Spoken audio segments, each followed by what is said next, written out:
Les images proviennent directement du ministère de la Défense russe. On peut y voir des navires militaires et ce qui est présenté comme un exercice de tir.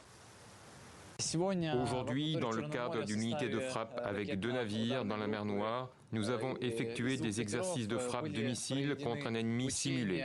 L'exercice de combat a déployé un missile de croisière. La frappe a réussi. L'ennemi simulé a été détruit. Ces images de combat en pleine mer interviennent à un moment bien précis. Depuis jeudi, Moscou considère tous les navires se rendant en Ukraine comme de potentielles cibles militaires. Les villes portuaires ukrainiennes et leurs structures d'exportation ont été visées par une campagne de frappe en début de semaine. Moscou ne veut plus que Kiev exporte ses grains. L'accord céréalier, crucial pour l'alimentation mondiale, n'a d'ailleurs pas été prolongé. Et désormais, les bateaux marchands se rendant par exemple au port d'Odessa ou de Ismaïl, plus au sud, pourraient donc être abattus. Le secrétaire général condamne fermement les attaques russes contre le port d'Odessa et les autres ports ukrainiens dans la mer Noire.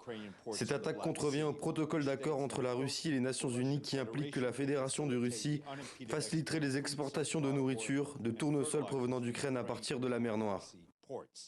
De son côté, l'Ukraine a répliqué dans un communiqué, en menaçant également de s'en prendre aux navires se rendant cette fois-ci dans les ports russes.